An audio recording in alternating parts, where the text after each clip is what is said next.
राधे राधे मित्रों, स्वागत है आप लोगों का हमारे YouTube चैनल आचार्य घनश्याम तिवारी ज्योतिष केंद्र पर। अगर आप लोग हमारे चैनल पर नए हो तो सब्सक्राइब कर लें और बेल आइकन अवश्य प्रेस किया करें ताकि हमारा और आपका संबंध जुड़ा रहे और हमारे चैनल द्वारा जो भी जानकारी निकलती है वो आप लोगों तक लगातार पहुंचती रहे। साथियों, जब लड़का या लड़की जवान हो जाते हैं, युवक हो जाते हैं, तो उनको या उनके माता पिता को एक चिंता सताने लगती है और हृदय में ये बातें आने लगती हैं कि पता नहीं हमारे बच्चे की शादी होगी या नहीं होगी। तो इसी पर हमने ज्योतिष को खंगाला, उसमें से कुछ बिंदु सटीक निकाल करके आप लोगों के लिए लाए हैं। इतनी मेहनत करते हैं, रात 12 बजे तक पढ़ाई करते हैं, आप लोगों के लिए कुछ नया निकाल करके लाते हैं, तो आप लोगों का भी ये हक बनता है कि हमारे लिए गंभीरता दिखाएं, हमारे वीडियो में दिलचस्पी दिखाएं और आप लोगों का प्यार हमको मिलता रहे। आप लोग हमारे चैनल को सब्सक्राइब करें, हमारा मनोबल उत्साह बढ़ाएं। तो आप लोगों को ज़्यादा समय ना लेते हुए सीधा लक्ष्य पर लाते हैं और बताते हैं कि वो कौन कौन से बिंदु हैं जिन्हें आप लोग अपनी कुंडली में, अपनी लगन कुंडली में देख करके ये जान सकते हैं।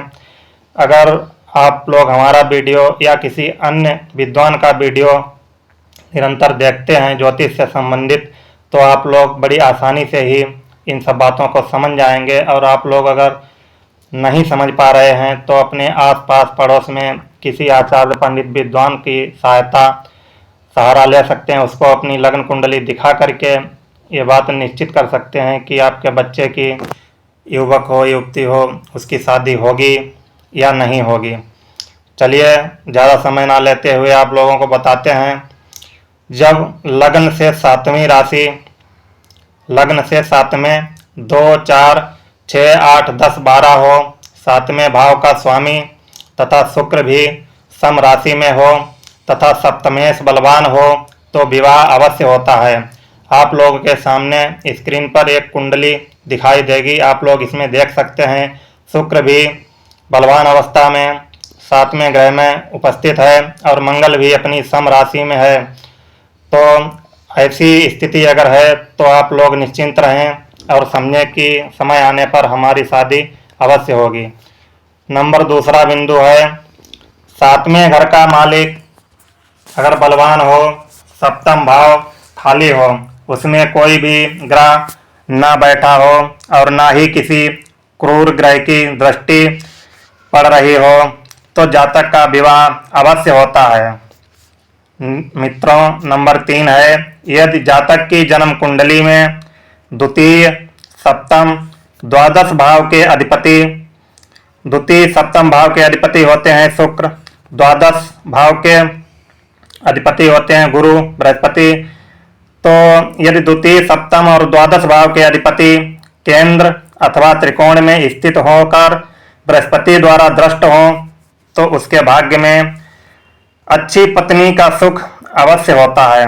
मित्रों, आप लोग देख सकते हैं स्क्रीन पर एक कुंडली आप लोगों के सामने आएगी जिसमें हमने त्रिकोण और केंद्र सब स्थापित किए हुए हैं ताकि आप लोगों को समझने में आसानी हो सके कि कहाँ पर त्रिकोण होता है और कहाँ पर केंद्र होता है। आगे चलते हैं। जिसकी जन्म कुंडली में दुस्वभाव, जिसकी जन्म कुंडली में शुक्र दुस्वभाव राशि तृतीय, 6, नवम और द्वादश में स्थित होकर बैठा हो तो जातक का विवाह अवश्य होता है। इसी के साथ मित्रों, आप लोग स्क्रीन पर देखेंगे एक कुंभ लग्न की कुंडली आप लोगों के सामने आएगी। अगर किसी जातक की कुंडली में लग्नेश और सप्तमेश दोनों एक जगह बैठ जाएं तो जातक के 2 विवाह होते हैं। अगर किसी जातक की कुंभ लग्न की कुंडली है और वैसे तो इस घर का स्वामी जो है वो सूर्य होता है मेष राशि का, और 7वां जो घर होता है उसका कारक शुक्र होता है, लेकिन इस कुंभ लग्न की कुंडली में आप लोग देखेंगे तो 5 नंबर लिखा होगा 7वें भाव में, जिसका स्वामी सूर्य है। और कुंभ लग्न जो लग्न में दिखाई दे रही होगी उसका स्वामी शनि है। और शनि जब 7वें घर को दृष्टि डालता है और सूर्य लग्न पर दृष्टि डालते हैं, ऐसी स्थिति अगर किसी की कुंडली में उपस्थित हो, उत्पन्न हो, तो निश्चय ही 2 विवाह का योग बनता है। इसी के साथ अगर लग्न में कुंभ लग्न जैसी कुंडली हो और लग्न में सूर्य और शनि एक साथ बैठ जाएं तो जातक की 2 शादियां होती हैं। अथवा 7वें भाव में सूर्य और शनि दोनों एक साथ स्थित हों तो जातक के 2 विवाह होते हैं। मित्रों, ये जानकारी हमने आप लोगों को इसलिए दी, कई लड़के लड़कियों के हृदय में ये बात आती रहती है कि उम्र हो गई है, पता नहीं शादी कब होगी। तो आप लोग अपनी कुंडली से इस बात को निकाल सकते हैं कि हमारा विवाह होगा अथवा नहीं होगा और निश्चिंत हो सकते हैं। वीडियो अच्छा लगे तो ज़्यादा से ज़्यादा शेयर करें और लाइक करें, चैनल को भी सब्सक्राइब करें। राधे राधे, जय श्री कृष्ण।